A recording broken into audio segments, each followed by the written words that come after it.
అభివృద్ధి చెందిన ఆంధ్రప్రదేశ్కు బలమైన శక్తి.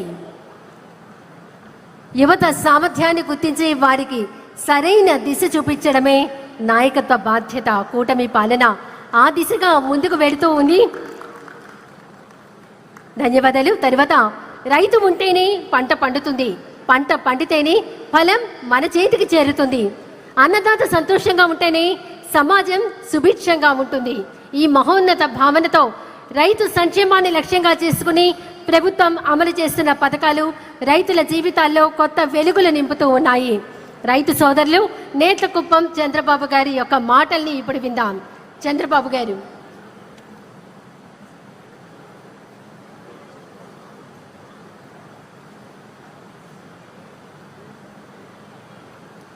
గౌరవనీయులైన నారా చంద్రబాబు నాయుడు సార్ గారికి నా మనస్ఫూర్తిక సమాంజలు.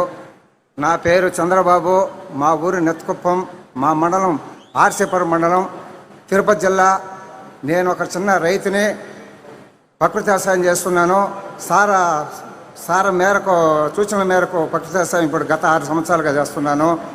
నేను చేస్తూ కషాయాలు తయారు చేస్తూ అగ్నాస్త్రం, బ్రహ్మాస్త్రం, దేవగా జీవాంతరం ఇవన్నీ చేస్తూ రైతులకు నాకై మిగిలి రైతులకు కూడా ఇస్తూ రైతులను ముందుకు తీసుకొని పోవాలని నేను ఎంతో ప్రకృతి వ్యవసాయంలో కృషి చేస్తున్నాను. నాకు ప్రకృతి వ్యవసాయం తర్వాత సారు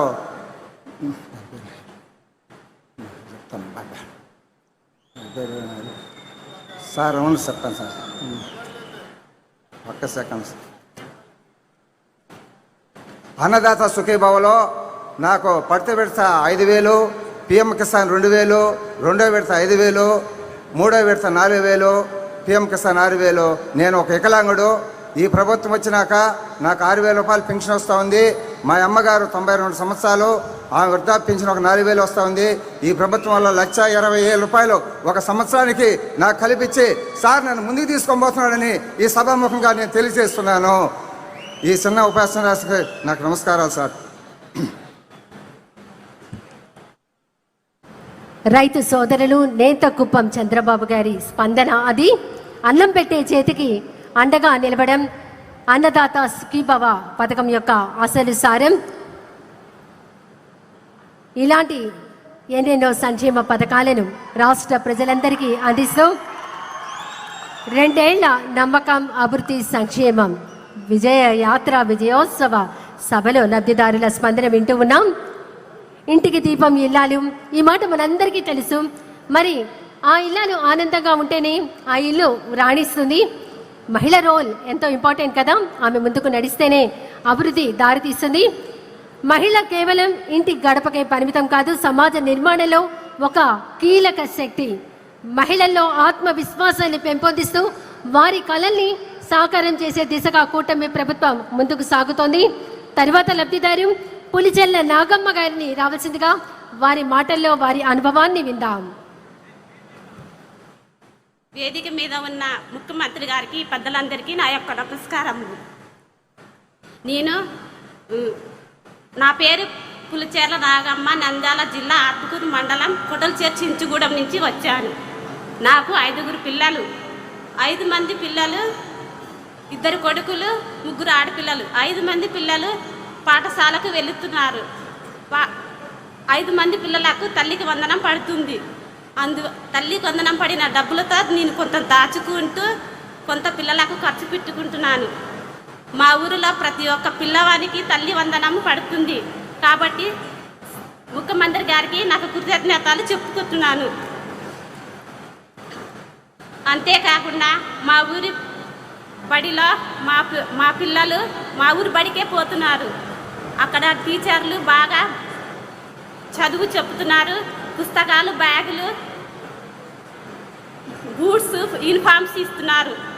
అలాగే మధ్యాహ్నం భోజనం కూడా పెడుతున్నారు. చాలా బాగా పెడుతున్నారు. అది తిన్న పిల్లలు చాలా ఆరోగ్యంగా ఉంటున్నారు. ఇంత ముందుకు నాకు ఇల్లు లేదు. ఈ ప్రభుత్వం వచ్చినాక ఈ ప్రభుత్వం ఆడిట్ కలిపి నాకు ఇల్లు సౌకర్యం కల్పించినారు. అందుకు ముఖ్యమంత్రి గారికి నేను కృతజ్ఞతలు చెప్పుకుంటున్నాను.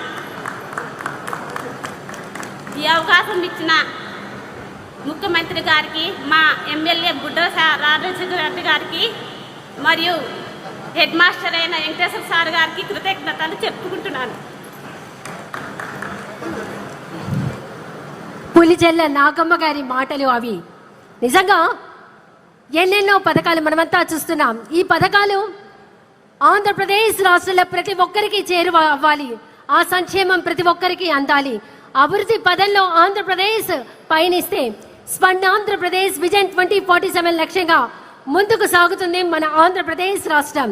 ప్రధాని నరేంద్ర మోదీ గారు 12 ఏళ్ల పాలనలో వికసిత్ భారత్ లక్ష్యంగా, అలాగే విశ్వాస్ వికాస్ జన కళ్యాణ్ లక్ష్యంతో ముందుకు సాగిపోతూ వారి ఆశయ సాధనతో మన రాష్ట్రం విజన్ 2047 లక్ష్యంతో ముందుకు పయనిస్తూ అభివృద్ధి బాటలో పయనిస్తూ ఈరోజు ఇంత ఆనందకరమైనటువంటి వాతావరణంలో విజయోత్సవ సభను విజయవంతంగా జరుపుకుంటున్నాం. ఎప్పుడెప్పుడా అని మనం ఎదురు చూస్తున్నాం. నలుగురు నాయకులు, రాష్ట్ర బీజేపీ పార్టీ అధ్యక్షులు, అలాగే రాష్ట్ర ఐటీ శాఖ మార్చిలు, రాష్ట్ర ఉప ముఖ్యమంత్రి వర్యులు, మన రాష్ట్ర ముఖ్యమంత్రి వర్యుల స్పందన ఇప్పుడు వెనువెంటనే ఉండబోతోంది. ముందుగా రాష్ట్ర బీజేపీ పార్టీ అధ్యక్షులు శ్రీ పివిఎన్ మాధవ్ గారిని విచ్చేసి ఈనాటి విజయోత్సవ సభలో, విజయ యాత్రలో ముందుకు ఎలా మనం సాగిపోతున్నాం, ఇంకెన్ని ఫలాలను మన రాష్ట్ర ప్రజలందరికీ అందించబోతున్నాం, వారి మాటల్లో ఇప్పుడు మనం విద్దాం. శ్రీ పివిఎన్ మాధవ్ గారిని మాట్లాడవలసిందిగా ఆహ్వానిస్తున్నాం. అందరికీ నమస్కారం. ముందుగా 4 రోజుల క్రితం విశాఖ స్టీల్ ప్లాంట్లో జరిగిన దుర్ఘటనకి 9 మంది మరణించడం జరిగింది. ముందుగా వాళ్ళందరికీ కూడా శ్రద్ధాంజలి ఘటిస్తూ వాళ్ళ ఆత్మలకి సద్గతులు ప్రాప్తించాలని, ఆ కుటుంబానికి ఎన్డీఏ కూటమి తరఫున ప్రగాఢ సానుభూతి తెలియజేస్తూ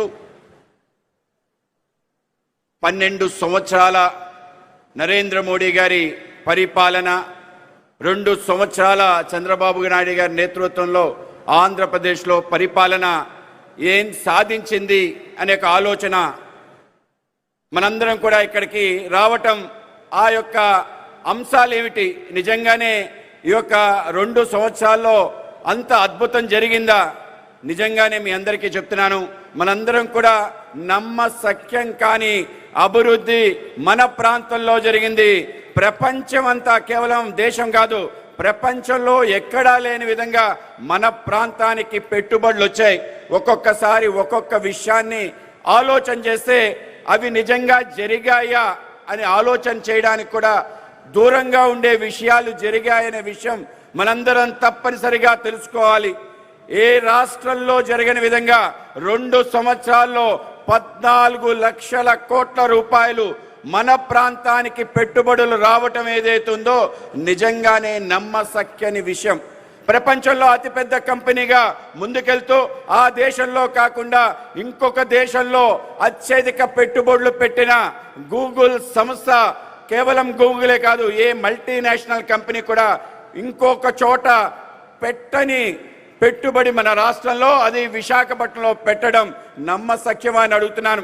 కేవలం అదే కాదు, ప్రపంచంలో ఉండే number 1, number 2 steel plant Arsenal, అలాగే నిపాన్ స్టీల్, వాళ్ళ 2 కంపెనీలు జాయింట్ వెంచర్ అయి వాళ్ళ యొక్క అత్యధిక పెట్టుబడి సుమారు 1,00,000 కోట్ల రూపాయలు పెట్టుబడి కలిగిన ఒక 10 million metric ton steel plant మన ప్రాంతంలో పెట్టడం నమ్మశక్య విషయం అని నేను అడుగుతున్నాను.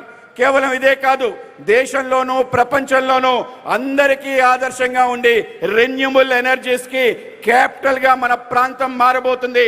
దానికి సంబంధించిన గ్రీన్ హైడ్రోజన్ ప్రాజెక్ట్ సుమారు 2 లక్షల కోట్ల రూపాయలతో మన ప్రాంతంలో పెట్టుబడులు పెట్టి రాబో కాలంలో ఏవైతే మనం ఇవాళ క్రూడ్ ఆయిల్, మిగతా ఎనర్జీ సోర్సెస్ మీద డిపెండ్ అవుతుంది, దాని నుంచి దూరం కాగలిగే పరిస్థితి మన ప్రాంతం నుంచి వచ్చిందనే విషయం నమ్మశక్యమా కాదా అని అడుగుతున్నాను. కేవలం అదే కాదు, మన ప్రాంతంలో దేశానికి సంబంధించిన రక్షణ, భద్రత సంబంధించి అనేక రకాల విషయాలు, ఇసీమ్ లాంటి పెద్ద కంపెనీలు, ఏరోనాటికల్ సంబంధించిన ఫైటర్ జెట్ ప్లాంట్స్, అలాగే దేశ రక్షణ సంబంధించిన మిసైల్స్, అనేక రకాల అమ్యునేషన్ మన ప్రాంతాల నుంచి తయారవుతుందనే విషయం మనం నమ్మశక్యమని అడుగుతున్నాను.